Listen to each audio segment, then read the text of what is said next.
The first thing he said wasn't even about the food. It was about me. Why is she still standing there?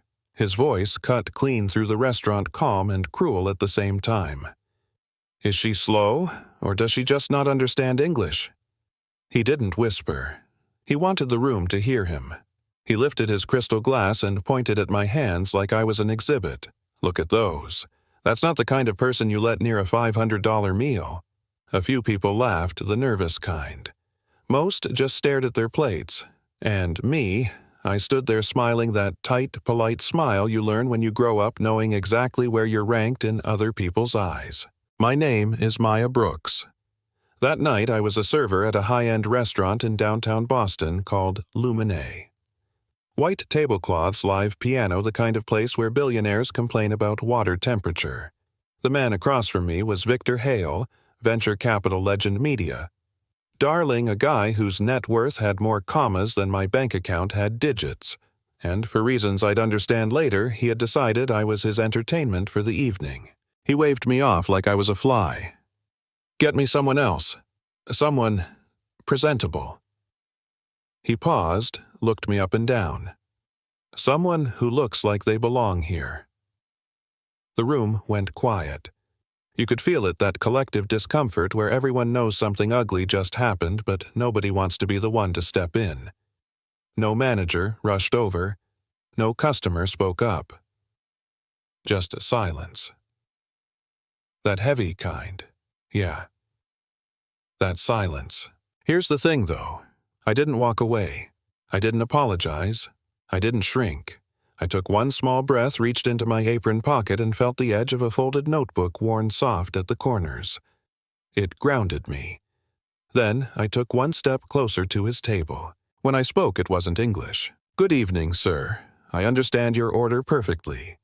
The words came out in smooth, precise French, the kind you hear in Paris boardrooms, not tourist cafes. I repeated his entire order back to him without looking at my pad, then politely asked if he'd like recommendations from our Bordeaux selection. His glass froze halfway to his mouth. His assistant stopped typing. I didn't pause. I switched to German, next formal business level, offering to serve him in that language instead. Then Spanish clean Castilian, then Italian melodic and confident. I wasn't showing off. I was correcting the narrative. Finally, I stopped and looked him straight in the eye, calm as still water. I speak 6 languages fluently, Mr. Hale. English is just the easiest one. Would you still prefer another server, or may I take your order now? You could hear a fork hit the floor somewhere behind me. The piano stopped mid-song. Even the air felt like it froze. Victor Hale, a man who had never lacked words in his life, just stared at me. His face shifted through confusion, irritation, something like disbelief. He opened his mouth, closed it, tried again. For the first time all night, he didn't know what to say. Eventually, he cleared his throat and asked quieter. Now, where did you learn to do that?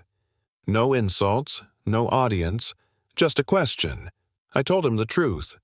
The public library, night classes, immigrant neighbors who traded lessons for babysitting groceries conversation. Life doesn't always give you a straight path, you know what I mean. Sometimes you build your own road out of scraps. Before he could respond, his phone rang. He glanced at the screen and swore under his breath. He answered, and immediately his posture changed. The voice on the other end was fast, angry, speaking German. Legal German. Deadline German. The kind that makes million-dollar deals evaporate in seconds. He covered the phone and hissed at his assistant. Where's my interpreter? Food poisoning. No backup available. The Zurich deal, $30 million deadline tonight. Victor looked around the room like a drowning man.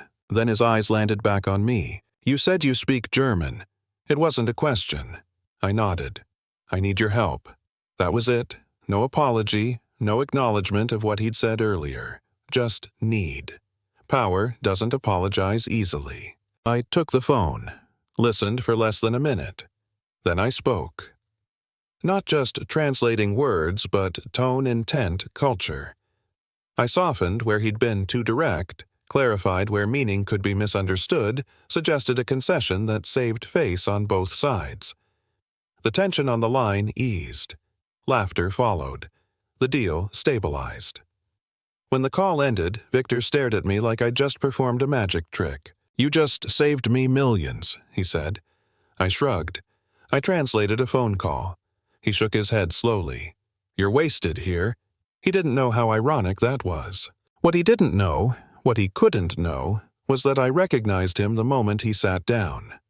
10 years earlier, he'd appeared on a live stream announcing the closure of a manufacturing plant in my hometown.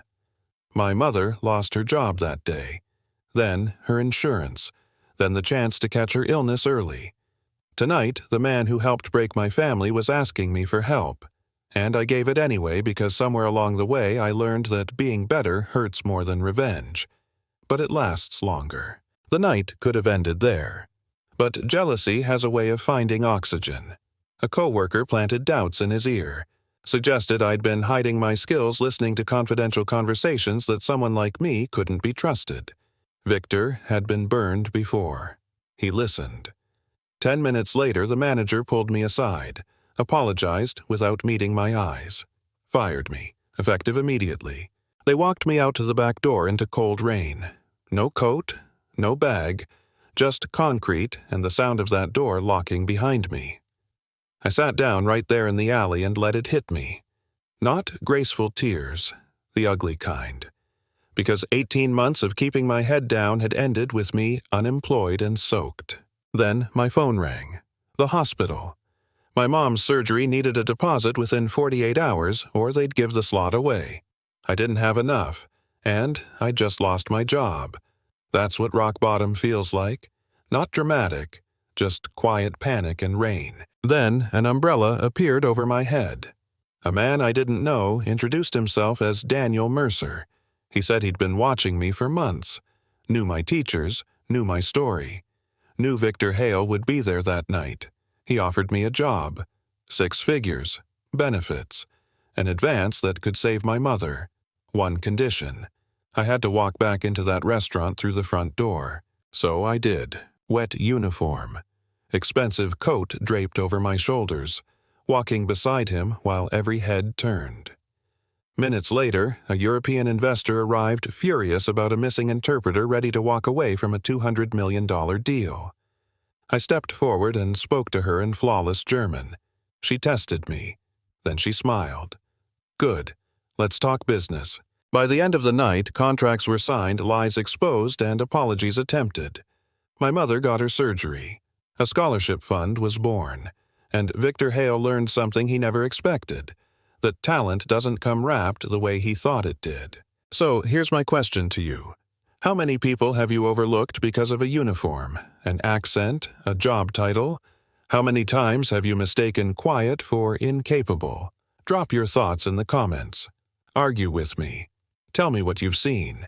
Because the truth is, some of the most extraordinary people you'll ever meet are standing right in front of you, waiting to be seen.